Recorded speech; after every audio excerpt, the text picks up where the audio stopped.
Bonjour et bienvenue sur Campus Chanel pour cet oral. Aujourd'hui, on va s'intéresser au programme ingénieur de l'ENSTA Paris. Et avec nous pour en parler justement, j'ai en direct le directeur adjoint de la formation et la recherche, Thomas Loiseleux. Merci d'être avec nous Thomas. À vos côtés, il y a aussi Sarah Abana Benani qui est élève ingénieur en première année et vice-présidente du BDE. Bienvenue à tous les deux. Merci. Vous allez bien? Très bien, en pleine forme. Alors à distance, mais ils sont en pleine forme, c'est le principal. On a hâte de vous retrouver bientôt sur le plateau en présentiel. Tout de suite, place au pitch.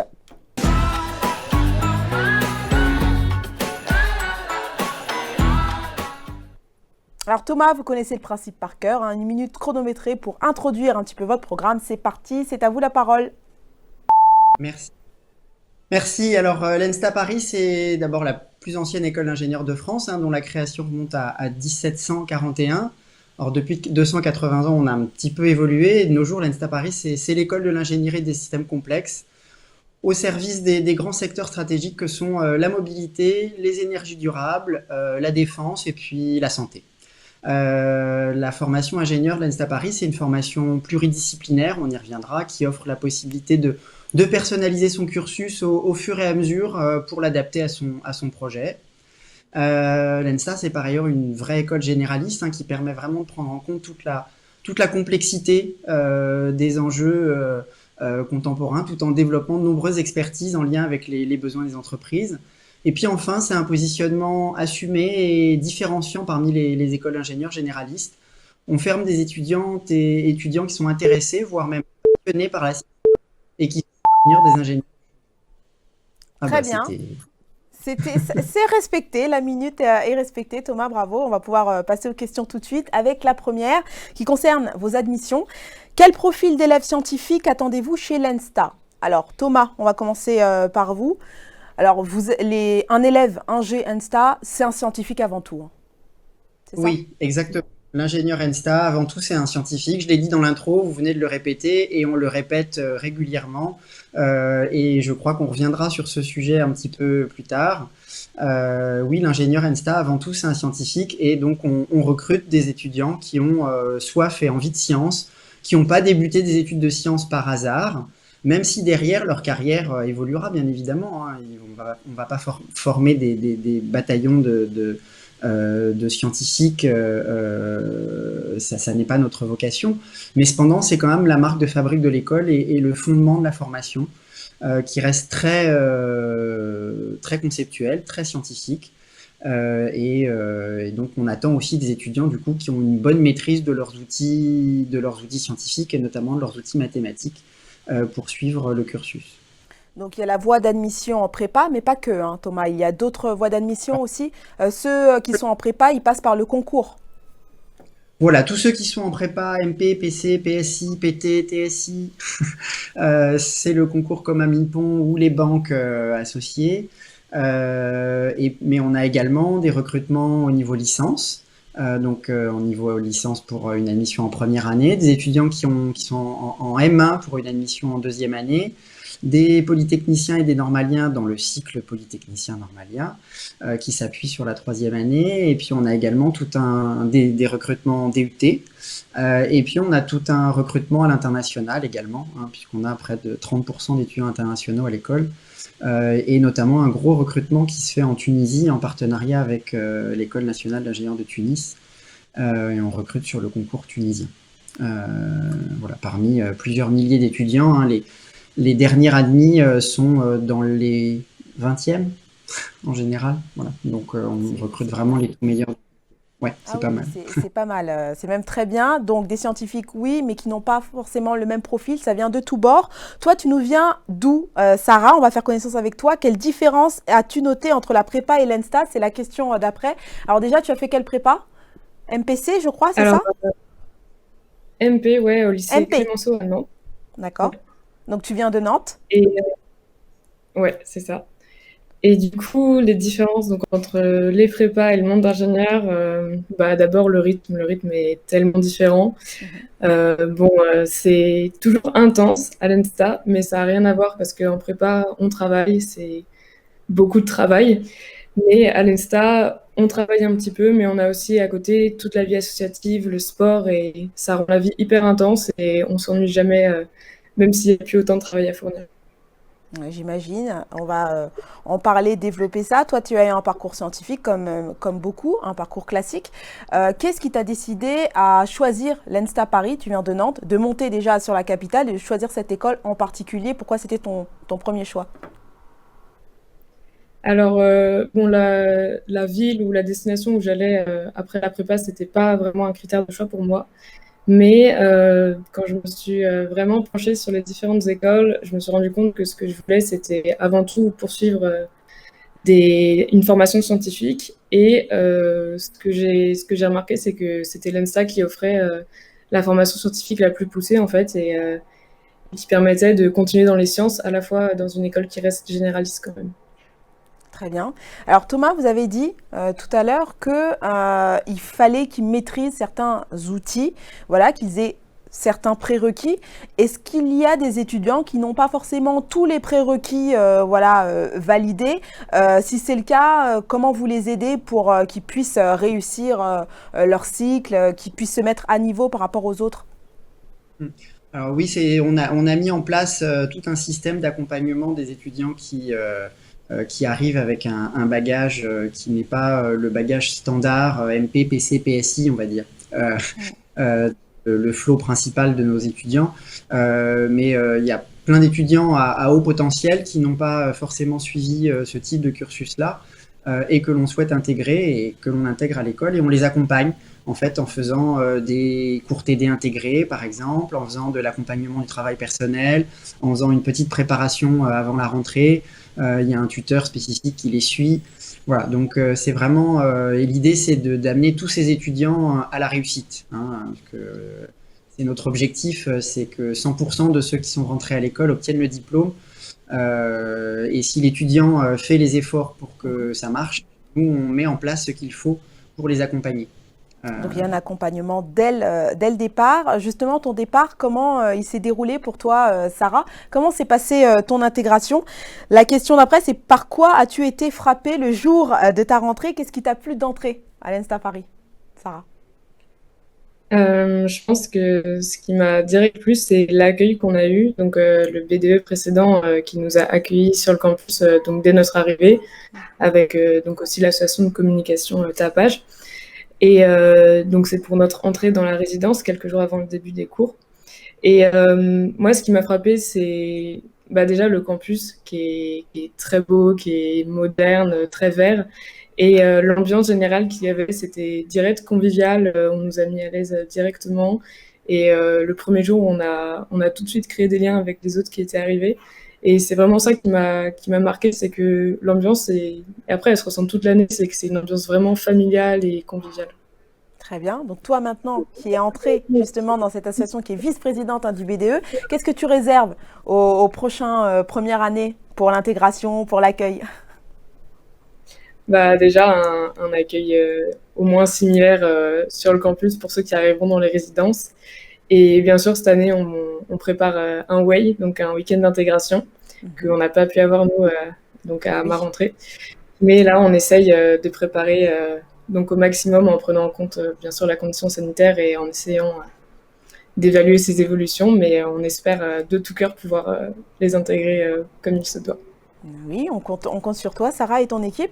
Toi, tu viens de Nantes, je le répète. Donc, à Paris, c'est pas facile, hein, tout ce qui est logement, etc. Tu as parlé de résidence. C'est très important pour les étudiants et leurs parents. Donc, toi, tu es actuellement dans une des résidences du campus. Tu loges là-bas, sur place? Oui, en fait, en première année à l'ENSTA, tous les étudiants sont logés, donc dans les 5 résidences du campus. Donc pour le coup, D'accord. c'est un aspect hyper positif parce que, donc en plus, là, mon année avec le Covid, on a eu Mhm. les résultats des admissions très tard. Et donc, savoir qu'on n'avait pas à se préoccuper de trouver un logement, c'était vraiment un soulagement, en fait. Ah oui, j'imagine. C'est un soulagement aussi pour les parents, pour les proches. La question suivante est, vos élèves sont-ils tous sous statut étudiant, Thomas? Il y a certaines écoles d'ingé où il n'y a que le statut étudiant, d'autres où il y a le statut fonctionnaire. Enfin, il y a plein de statuts qui peuvent exister pour les élèves ingé. Vous, c'est quoi? Quelle est votre situation politique? Juste avant, je vais compléter un petit peu ce qu'a dit Sarah, parce qu'il se trouve que il y a eu une question de ce type-là récemment à l'école. Sarah a dit tous les étudiants de première année sont logés. En fait, c'est tous les étudiants de première année qui souhaitent être logés sont logés. Bien évidemment, il n'y a pas d'obligation d'être logé. Parce qu'en fait, on m'a posé la question, mais est-on obligé de loger à Ah oui, l'école? c'est pas un pensionnat, c'est pas non, c'est ceux Par qui contre, veulent. D'accord. veulent, on leur réserve une place. Donc là, on a déjà tous les primos, tous les nouveaux arrivés, tous les nouveaux arrivants, on leur a réservé une place. Voilà, maintenant, je vais passer à à la question suivante. Nos étudiants sont, alors il y a deux statuts possibles, enfin trois, on va dire. Oui, nous avons quelques militaires et quelques ingénieurs de l'armement de temps en temps dans la formation, puisque l'ENSTA Paris est une école d'application, l'école polytechnique, et dans ce cadre-là, est une école du ministère des Armées qui forme les ingénieurs de l'armement. Donc nous avons de temps en temps quelques militaires. Par contre, c'est pas notre vocation primaire, hein, ni principale. Donc la majeure partie de nos étudiants n'ont pas de statut fonctionnaire. Par contre, on a un autre statut que le statut étudiant, qui est le statut apprenti. Donc le diplôme d'ingénieur de l'ENSTA, l'unique diplôme d'ingénieur de l'ENSTA, peut être obtenu sous statut étudiant ou sous statut apprenti. Alors notre spécificité, c'est que l'apprentissage ne se fait que en deuxième et en troisième année, la première année étant la même pour tout le monde, donc il se fait uniquement sous statut étudiant. Et donc c'est cette année pluridisciplinaire et donc c'est ce tronc commun scientifique hein, que tout le monde suit. Et donc, c'est même diplôme à la fin, qu'on soit sous statut apprenti ou statut étudiant. Un seul diplôme à l'ENSTA, un seul diplôme d'ingénieur à l'ENSTA. Oui, c'est le Parfait. même diplôme. La seule chose qui change sur le petit bout de papier que les uns et les autres ont à la fin, c'est le nom de l'étudiant. Sinon, le reste, tout est pareil. Il n'est fait aucune mention de la façon dont le diplôme est obtenu, de la spécialisation choisie, de... Voilà. Et donc, ils peuvent passer en apprenti, donc en alternance en deuxième et troisième année. Est-ce que vous les aidez à trouver peut-être un contrat, une entreprise? Oui, alors il y a deux façons en fait. Il y a des places au concours déjà. Je reviens, il y a des places au concours spécifiées. Il est possible dans la liste, dans les vœux, hein, de classer à la fois l'ENSTA sous statut étudiant et l'ENSTA sous statut apprenti. Les deux peuvent être classés sans problème. Et puis, donc là, il y a un certain nombre de places qui sont prévues. Et par ailleurs, il est possible de rejoindre le cursus apprenti. Alors, c'est dans la limite de 20 places. Par contre, on a 20 places maximum. Donc, si il y a déjà eu des places remplies auparavant, on n'en garde que 25% hein, pour accéder sous statut apprenti. En cours de première année, des étudiants peuvent basculer du cursus sous statut étudiant vers le cursus sous statut apprenti en deuxième et troisième année. Très bien. Par contre, l'inverse n'est pas possible parce que la place a été prise et du coup, là, on veut pas. Les places sont chères. Je dirais. Il n'y a pas beaucoup de places, donc on veut pas on veut pas les gâcher. Et sur la recherche de la mission, oui, on reçoit très régulièrement des offres et elles sont très très variées. Ça peut être du très scientifique, très technique à des sociétés de conseil. Ça peut être dans différents types de secteurs d'activité. C'est très varié. Voilà. C'est vraiment le reflet de l'école, je dirais. Quelle est la politique de votre école concernant les boursiers et ceux qui ont un job étudiant? En première année, combien y a-t-il d'heures de cours dans une journée? Alors, on va commencer avec vous, Thomas, sur la réponse concernant les boursiers. Et puis, Sarah, tu pourras nous dire combien d'heures de cours tu as dans la journée? Alors, c'est vrai que nous sommes une école du ministère des Armées, donc nous ne sommes pas rattachés au Crous. Cependant, nous attribuons des bourses sur les mêmes critères que le Crous. Donc, les bourses sur critères sociaux sont attribuées exactement de la même façon que par le Crous. Voilà. Donc, si vous étiez boursier jusque-là et que la situation financière de votre foyer fiscal ne change pas, vous serez encore boursier. A priori, ils Euh, peuvent continuer. Et est-ce que voilà. vous avez des étudiants qui ont un job étudiant à côté? Est-ce que c'est compatible avec un programme aussi chargé que celui de l'ENSTA Paris? Alors, une semaine de cours, comme l'a dit Sarah, hein, c'est pas autant d'heures de cours qu'en prépa. On bosse moins quand on travaille moins qu'en prépa. Il y a à peu près 23 heures de cours par semaine. Ça qui demande du travail, mais ça laisse du temps libre.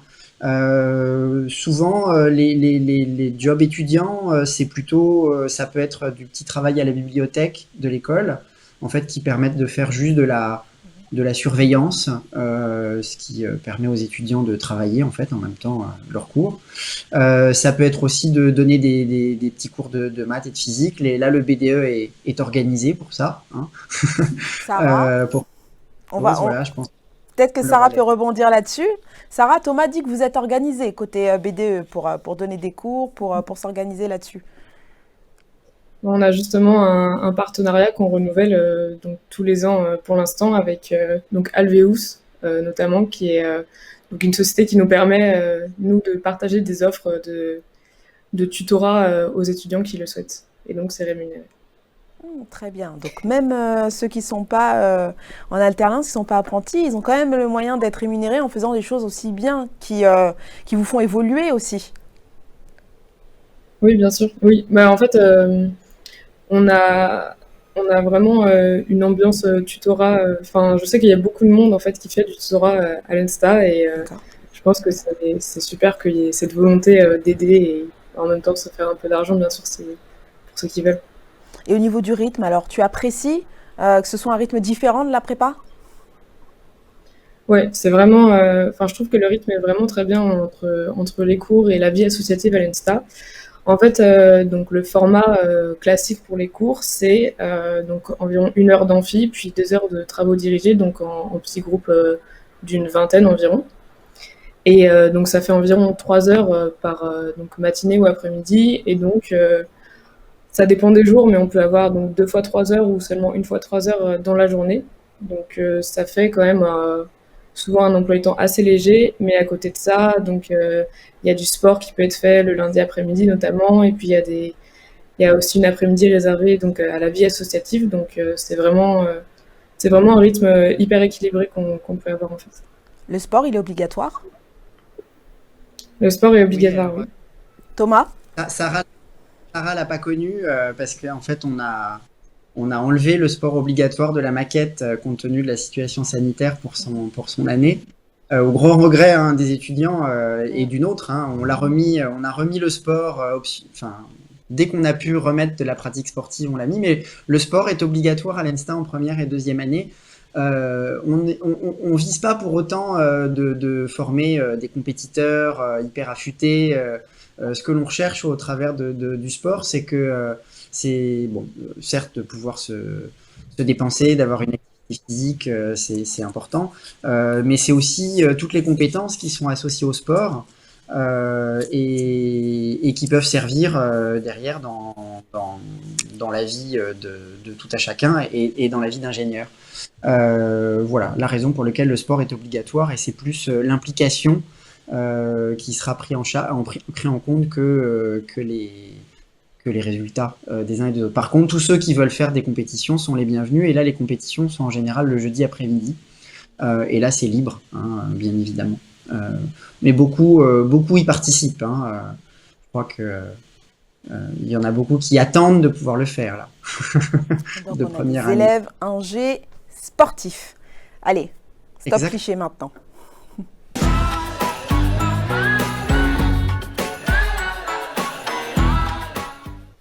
Alors j'espère que vous avez bien préparé vos clichés, j'ai hâte de les entendre. On va peut-être commencer par Sarah et puis on terminera avec Thomas. Sarah, est-ce que tu as un petit cliché qui te passe par la tête? Oui, bah on en a discuté avec Monsieur Loiseleux. Nous, le cliché qu'on voudrait vraiment détruire, c'est que donc l'école d'ingénieur, il y a plus de cours scientifiques poussés, c'est vraiment surtout des cours bateaux où on n'apprend pas grand-chose. Et ça, c'est vraiment à l'opposé de l'ENSTA. Très bien. Alors, est-ce que tu as un petit exemple pour détruire ce cliché à tout jamais, là, maintenant? C'est-à-dire, par exemple, tu as un exemple de cours qui montre que, effectivement, vous vous tournez pas les pouces. On a plein de cours qui vont dans la poursuite de ce qu'on peut faire en prépa. Par exemple, on a dans le tronc commun de première année, on découvre la mécanique des fluides, on refait de la physique quantique, et ça, c'est des cours scientifiques qui sont très poussés. Et il y a une vraie diversité dans les cours scientifiques. C'est très différent de ce qu'on fait en prépa, et souvent ça va un peu plus loin, et c'est vraiment hyper intéressant. Et il y a beaucoup de contenu. Très bien. Donc Sarah, ça rejoint ce que disait Thomas, Monsieur Loiseleux, comme tu l'appelles, mais on va pas, on va pas le vieillir sur ce plateau. Ce que disait Thomas tout à l'heure sur la pluridisciplinarité, j'y suis arrivée, du programme. Thomas. Ah oui, la pluridisciplinarité, les étudiants en première année, ils font des maths. Alors c'est vrai qu'ils font beaucoup de maths. C'est, je peux prendre Sarah à témoin, mais ça va pas lui déplaire parce que c'est dans cette voie qu'elle va continuer. Donc, beaucoup de maths, c'est vrai, mais des maths comme on n'en fait pas en prépa. C'est de la physique, c'est de la méca, c'est de l'informatique, c'est de l'électronique, mais c'est aussi de l'économie, c'est aussi tout ce qui est gestion de l'innovation, c'est de l'entrepreneuriat, c'est des langues, c'est des enseignements de culture de très bon niveau, c'est des enseignements de communication, c'est du sport. Voilà, on voit qu'on balaye, hein, on balaye large. C'est de la préparation au projet professionnel. C'est voilà, ça va très, c'est très diversifié, mais il y a un gros tronc commun d'enseignement scientifique, c'est vrai, même si aucun aspect de l'ingénieur n'est négligé, bien évidemment. Mm. Ça, Très c'est. bien. Le tronc commun, on va y revenir juste après le stop cliché d'ailleurs. Thomas, est-ce que vous avez un petit cliché, un autre? Alors, j'avais pas compris qu'on pourrait avoir plusieurs clichés, mais s'il y en a plusieurs, je vais en profiter. Moi, c'est l'apprentissage, c'est pour les formations de bas niveau. Bah non. Bah non. Au contraire, chez nous, typiquement, le cursus par apprentissage, je dirais que c'est probablement le cursus le plus exigeant. Il est d'une tenue scientifique élevée. C'est la formation la plus pluridisciplinaire que nous avons. Et c'est par ailleurs un cursus qui impose d'avoir beaucoup d'organisation, hein, puisque c'est un rythme où c'est en deuxième année, c'est 4 semaines de cours, 4 semaines en entreprise. Donc ça veut dire que les cours vont très très vite, il faut être très rapide dans son travail. Et puis en troisième année, c'est 3 semaines à l'école, 5 semaines en entreprise. Voilà, ça va très vite. Mais là, le retour des étudiants, hein, c'est qu'ils sont très contents. Mais ça nécessite quand même d'être très organisé et d'avoir une forte appétence pour se partager ainsi entre différentes activités. Mais globalement, les étudiants qu'on admet à l'école ont ces compétences-là. Eh bien, parfait. Merci à tous les deux d'avoir participé à ce stop cliché. On va pouvoir repartir sur les questions. Et je vous avais dit qu'on allait parler du tronc commun, Thomas. Quelles sont les étapes incontournables durant le cycle ingénieur d'un élève de l'ENSTA? Je sais que c'est le tronc commun. Ah bah oui, ça c'est la première année, le tronc commun scientifique et les enseignements transverses, ça qui dure pendant donc les enseignements transverses pendant les 3 années, le tronc commun scientifique en première année, ça c'est un incontournable et il est assez dense, voilà et ça c'est une de nos spécificités aussi et très pluridisciplinaire. Donc ça c'est on en a déjà parlé tout à l'heure. Et voilà, je pense que Sarah pourrait Sarah, tu abonder confirmes? ou en tout cas donner Tu des étais commentaires. en plein dedans cette année, toi, en tant que première année de tronc commun de l'ENSTA. Qu'est-ce que ça donne? Alors oui, déjà, il est très scientifique. On fait beaucoup de maths, d'informatique et de mécanique, et un peu d'autres physique. Et il est très dense, comme on l'a dit, mais aussi très varié. Et du coup, c'est vraiment un plus. Enfin, il peut y avoir des cours qui plaisent pas forcément, mais il y en aura forcément d'autres qui nous plairont parce qu'il y a des choses très différentes, même juste en maths, en fait, il peut y avoir des cours qu'on n'aime pas trop, mais d'autres qui sont vraiment une découverte. Et donc, je trouve que le tronc commun est vraiment de très bonne qualité. C'est laquelle pour toi, la belle découverte? Euh, Moi, ça a été déjà la mécanique des fluides parce que venant de prépa MP, j'en ai jamais fait et donc c'est une grande découverte de la physique. Et sinon, en maths, c'était comment? Non, Allez, je disais excellent choix. excellent choix. Il dit ça, Thomas. Il commente en même temps. Il est content que tu choisis ce cours. Donc, c'était la Et première fois que tu en faisais. ouais. Mm. Et sinon, en maths, c'était les cours d'analyse complexe que j'ai trouvé vraiment très sympa. Très intéressant. Ça se voit. Est-ce que votre programme permet aux étudiants de se mettre en situation réelle et professionnelle? Thomas.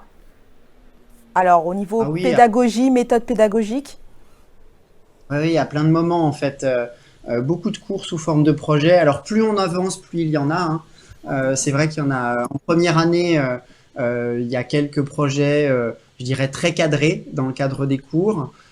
C'est pas l'année où il y a le plus de, je veux dire, de situations professionnelles, si ce n'est peut-être la semaine système. Mais sinon, c'est vrai que c'est beaucoup de projets, mais c'est des petits projets avec des cours. Par contre, dès la deuxième année, il y a des projets assez conséquents en équipe autour de projets d'ingénierie. Et ça, il y en a donc en deuxième et en troisième année, donc qui prennent un volume horaire très important, hein, dans le cursus. Donc en équipe, en appliquant avec un objectif technique et également toute une application des connaissances en gestion de projet. Et par ailleurs, il y a des mises en situation, hein, puisque chaque année, il y a des stages en première, en deuxième, en troisième année. En première année, c'est un stage opérateur. En deuxième année, c'est un stage de recherche. En troisième année, c'est un stage d'ingénieur débutant qui clôt la formation. Donc oui, il y a souvent l'occasion d'être en situation réelle de futur ingénieur. Sarah, une question pour toi maintenant. Quelles expériences humaines, associatives et interculturelles peuvent vivre vos étudiants?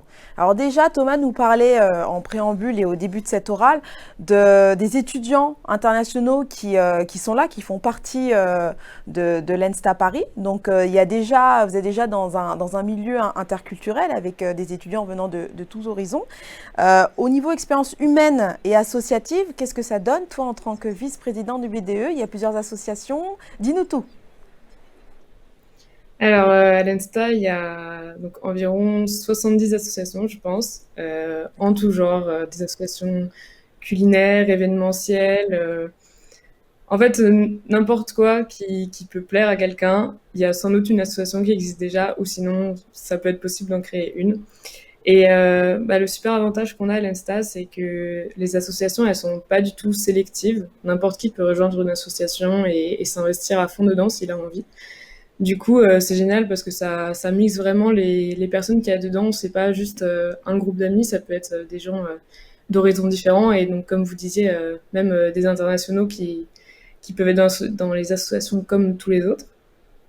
D'un point de vue personnel, donc moi je fais partie du BDE, donc ça pour le coup c'est vraiment une expérience humaine énorme parce que on s'occupe de beaucoup de choses, on essaye de représenter les étudiants au maximum auprès de l'administration, on s'occupe de la scolarité et un petit peu des étudiants et on essaye d'organiser de nombreux projets et d'événements et donc c'est hyper prenant et on a un peu tous nos responsabilités donc c'est vraiment une expérience hyper enrichissante. Tu as déjà fait, même si toi tu fais partie des étudiants qui ont vécu une période assez compliquée avec la crise sanitaire, est-ce que tu as pu vivre quand même des actions un petit peu de solidarité ou des actions sociales, des engagements que vous avez pu faire ensemble avec le BDE, avec d'autres associations pour les étudiants qui sont engagés? Avec le BDE, déjà, on a vraiment essayé d'organiser des choses pour relancer la vie associative, justement, qui était un peu en peine avec la crise. Donc, ce qu'on a fait, on a d'abord essayé de faire se rencontrer les premières années qui, malheureusement, n'ont pas pu totalement se connaître, ni avec les deuxièmes années par le parrainage. Du coup, on a essayé d'organiser un peu des repas, donc des repas tournants pour faire se rencontrer des gens qui s'inscrivaient et donc on les faisait organiser un dîner avec d'autres gens qui ne connaissaient pas forcément. Et sinon, on est très fiers cette année d'avoir organisé pour la première fois à l'ENSTA un concours d'éloquence, donc au sein de l'ENSTA pour essayer de révéler des talents Des chez talents les cachés. étudiants.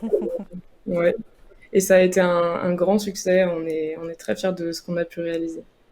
Vous pouvez l'être. Thomas, il y a vraiment de la place pour les étudiantes et les étudiants engagés dans votre école. Est-ce que l'Insta Paris, elle a des valeurs ou des enjeux comme ça, sociétaux, des thèmes qui vous est cher, qui est cher à l'école, dans lequel vraiment vous êtes porté dessus? Oui, les thèmes de la diversité, c'est un sujet extrêmement important pour nous, sur lequel on travaille depuis de nombreuses années, que ce soit diversité de genre, diversité sociale, diversité de nationalité, ce qui fait qu'on essaye vraiment le profil typique d'un Ensta. Je dirais qu'il y en a pas par rapport à ça, hein. On a alors c'est sûr qu'idéalement, il faudrait qu'on ait 100% de boursiers. Non, on n'a pas 100% de boursiers, bien sûr, mais on a un taux de boursiers qui est assez élevé. On a 30% de femmes. Bon, alors le taux de féminisation, il pourrait être plus élevé que ça, mais il est plus élevé en tout cas que notre vivier direct. On a 30% d'étudiants internationaux. Donc en termes d'interculturalité, ça c'est assez important. Et puis, par ailleurs, également, on a rendu obligatoire un engagement étudiant citoyen, hein. Nos étudiants doivent tous, durant leur scolarité, en tout cas durant la première ou la deuxième année, valider un engagement citoyen. Donc, on leur demande non pas de s'investir au profit de la communauté Ensta, mais de se tourner vers l'extérieur et de rendre à la société ce que la société, rendre une petite partie à la société de ce que la société a investi pour eux en leur permettant de faire l'ENSTA. Très bien. Donc, Alors, et puis la problématique de l'éthique également est un sujet sur lequel on travaille de longue date, hein. Typiquement, tous les ans, les étudiants de première année ont une semaine de communication. Le sujet de la semaine, c'est toujours l'éthique. Ça, c'est un point qui est également très important pour nous. alors, vous recevez des internationaux. Est-ce que vos étudiants ont aussi l'occasion de partir? Oui, oui, alors d'autant plus là, puisqu'on a changé nous avions une obligation de départ à l'international qui était de 15 semaines, qui bascule, c'était prévu hein, depuis plusieurs années, qui bascule à 18 semaines de départ à l'international à partir de la rentrée 2021, donc pour la promotion qui sera en première année, là, l'obligation de départ sera d'un semestre complet, compté comme 18 semaines. Donc oui, tous nos étudiants doivent partir à un moment ou à un autre dans leur scolarité, que ce soit en substitution du deuxième semestre de la deuxième année, que ce soit en substitution de la troisième année par un cursus diplômant à l'étranger, que ce soit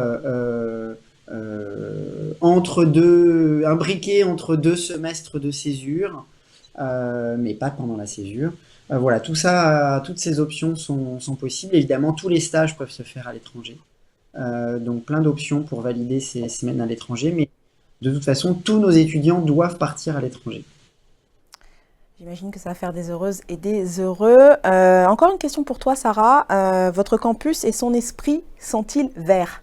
Alors, c'est Ensta Paris. Dans Ensta Paris, il y a Paris. Toi, tu viens de Nantes. Est-ce que tu n'étais pas déçu? Est-ce que c'est vert, le campus? Il est comment? Fais-nous un petit peu un petit tour d'horizon rapide. Il y a du vert? Le campus est vert. Il est vraiment vert. En fait, il y a Paris, mais on n'a pas du tout une ambiance Paris. On est comme à la campagne un petit peu. Il y a juste plein d'écoles autour de nous. Mais vraiment, le campus pur Ensta, sans considérer les écoles à côté, c'est vraiment, il y a de la verdure. On peut, en fait, entre les 5 résidences, il y a quasi que de l'herbe à part des chemins.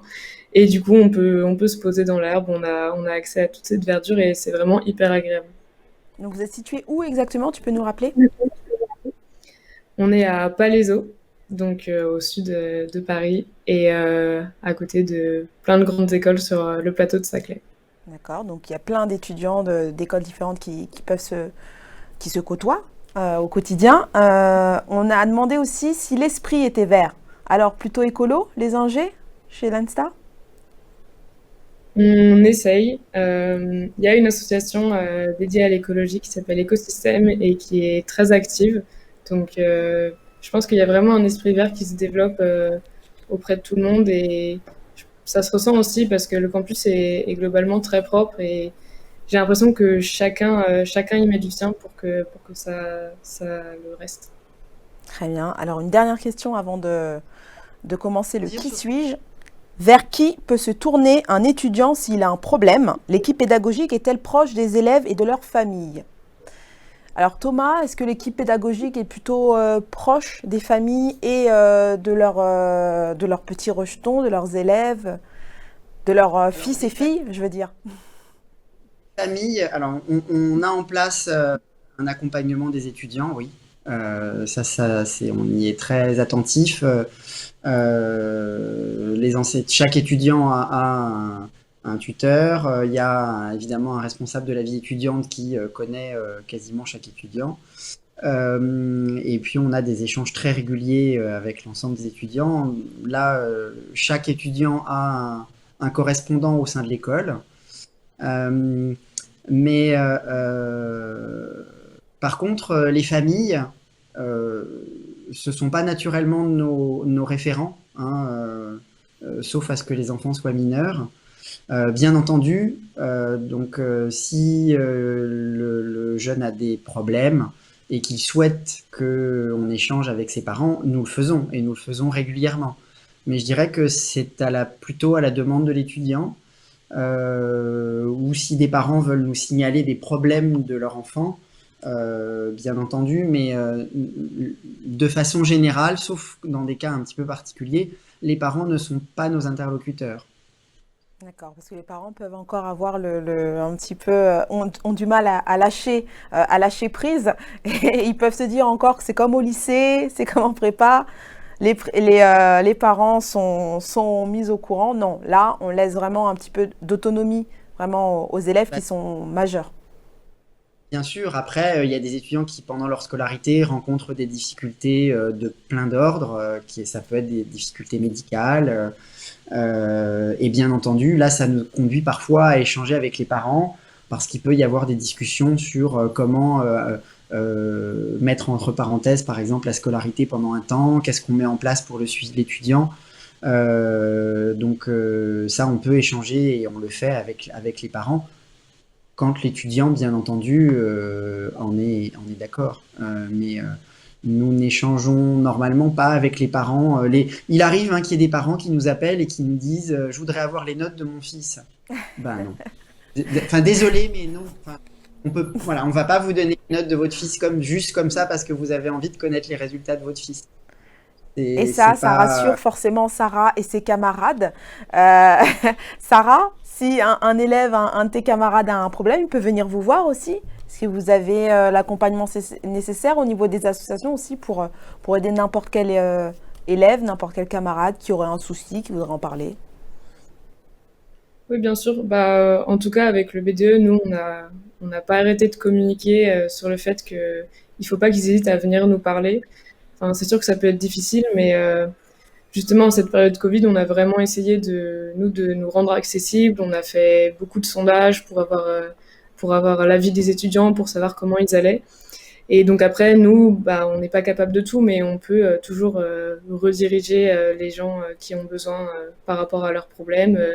Il y a aussi une psychologue à l'ENSTA qui peut aider. Et même nous, juste, on peut essayer de discuter. S'il y a des gens qui se sentent seuls, on peut essayer de leur conseiller de rejoindre des associations ou essayer d'un peu plus les intégrer. Donc oui, je pense on essaye vraiment d'être au maximum à l'écoute de tous les étudiants.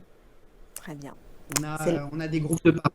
En début d'année, hein, on a des groupes de parents, enfin, plutôt vers novembre-décembre, on met en place des groupes de parole également pour que les étudiants puissent faire part des difficultés et comment ils ont ressenti leur intégration, leur arrivée à l'école, etc. Et comme l'a dit Sarah, on a une psychologue qui est en lien avec le responsable de la vie étudiante. Ça, c'est un élément qui est important également. Et puis après, le personnel de l'école est bien entendu toujours disponible pour échanger. Pour info, hein, il est demandé si l'administration est proche des étudiants. Moi, j'ai une réunion hebdomadaire avec le BDE.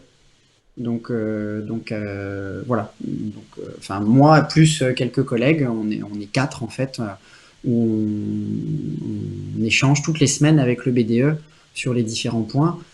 Et après, il y a des étudiants régulièrement qui demandent des rendez-vous pour pouvoir échanger parce qu'ils ont des inquiétudes personnelles ou sur leur cursus, de toute nature, et on est bien sûr là pour les accompagner. Donc, il y a une vraie Je, communication. sujet Thomas, antérieur, ouais, je comment serais bien Thomas? revenu sur un... Oui, Eh ben, on vous va y m'entendez? revenir juste après le qui suis-je.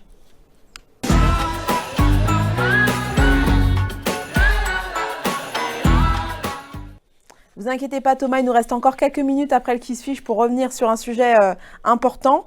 Là, je vais vous faire découvrir les 3 personnalités que j'ai choisies aujourd'hui.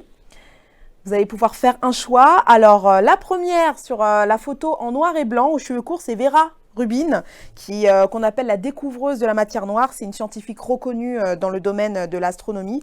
Mais cette femme, elle a aussi fait évoluer le statut des femmes dans la science en général. Elle a travaillé sur des sites où aucune femme n'avait encore eu le droit de poser les pieds avant elle. Et voilà, son engagement en faveur du rôle des femmes en astronomie, en science, a d'ailleurs été salué par la Royal Astronomical Society. Marcus Rashford, tout à droite, en rouge. Ce jeune homme, c'est un footballeur anglais de l'équipe nationale, star de Manchester United. Il n'a que 22 ans et ce qu'il fait en ce moment, enfin depuis 2020, c'est incroyable. Il s'est engagé dans la lutte contre la précarité alimentaire qui touche un enfant sur 5 dans son pays. Et depuis le début de la crise sanitaire, il n'arrête pas. Il a lancé une campagne pour des repas gratuits, notamment pendant les vacances scolaires, où beaucoup ne peuvent pas profiter de la cantine de leur école pour s'alimenter correctement. Donc grâce à sa détermination, il a réussi à mobiliser plein de personnalités, plein de monde, et à récolter des milliers de repas, mais aussi à forcer la main du gouvernement britannique pour que cela continue. Et voilà, donc son association c'est Fair Share, banque alimentaire aussi. Il est très actif sur les réseaux sociaux et ce qu'il fait c'est assez spectaculaire.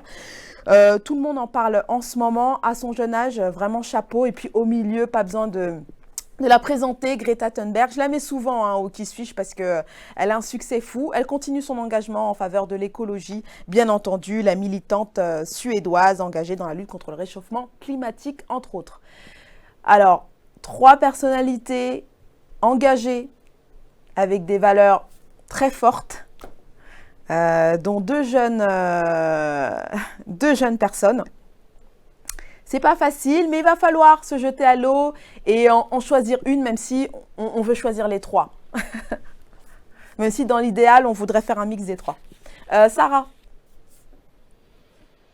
Moi, je pense que je choisirais bien le jeune footballeur en Marcus cette période Rashford? d'Euro. Oui, bien vu.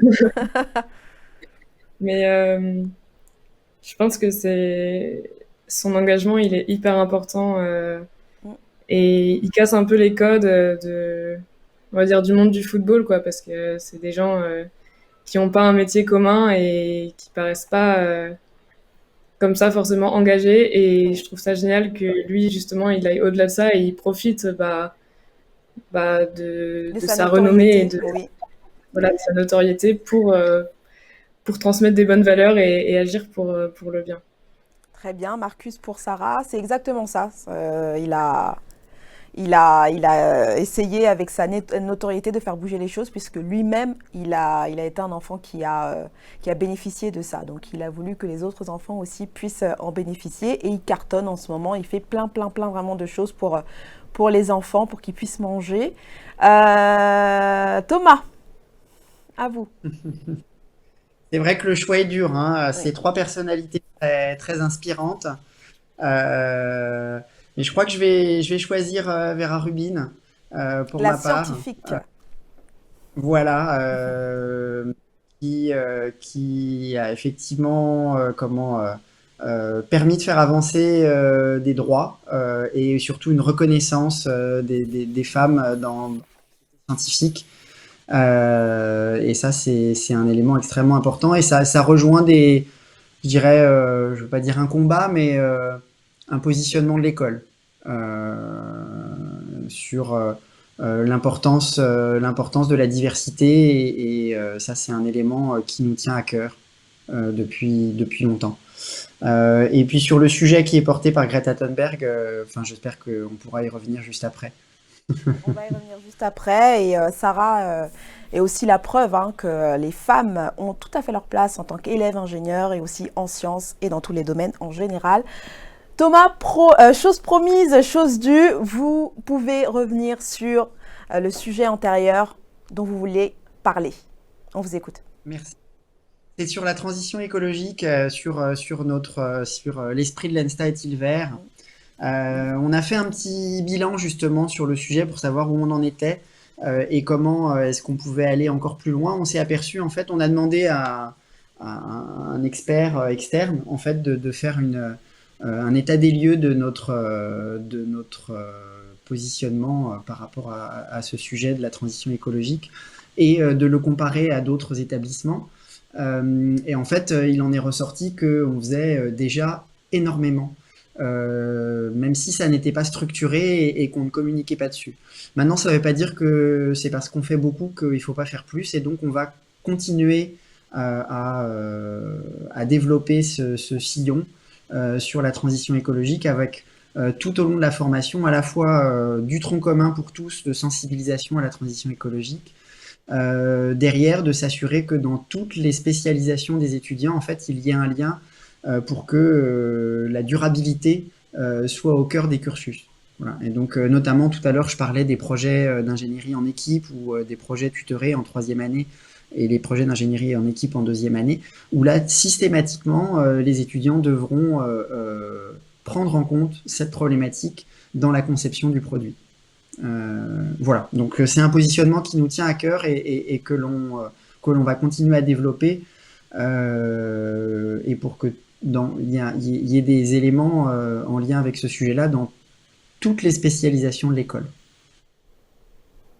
Merci Thomas d'être revenu sur ce positionnement cher à l'ENSTA Paris. On va terminer avec la dernière question de cette orale, pas la moins importante pour le coup. Quelle fonction exercent vos anciens élèves le plus souvent? Alors Thomas, vos alumni, ils sont présents, même aujourd'hui, au sein de l'ENSTA Paris, vous êtes toujours en lien avec eux. Qu'est-ce qu'ils font pour la plupart quand ils sortent? Alors juste à la sortie de l'école, en cohérence avec le positionnement scientifique de l'école, hein, la plupart de nos diplômés sont sur des postes techniques, donc beaucoup de R&D, beaucoup de bureaux d'études. Mais bon, rapidement, après, certains vont poursuivre dans cette orientation-là, mais beaucoup vont s'orienter vers des postes, je dirais, avec plus de gestion d'équipe et gestion de projet. Et par ailleurs, on a 25% de nos diplômés qui poursuivent en doctorat. Hein, alors c'est docteur, donc ça fait le lien, je dirais, avec le choix du cliché de Sarah. Qu'avait choisi Sarah, le positionnement scientifique de l'école, ça c'est un élément également qui est très marquant, c'est un marqueur fort de l'école. 25% de nos diplômés poursuivent en thèse, la moitié iront vers le milieu académique, l'autre moitié font une thèse, mais iront derrière dans le monde de l'entreprise où les entreprises ont de plus en plus besoin en fait, hein, d'ingénieurs qui ont un doctorat. Au travers d'un doctorat, on acquiert des compétences que l'on n'acquiert pas forcément en faisant une formation d'ingénieur ou toute autre formation à niveau Bac+5. Voilà, j'espère que ça a répondu aux questions. Vous aurez cassé ici les clichés jusqu'au bout de cette orale qui est terminée et on va le conclure comme il le faut avec le temps additionnel.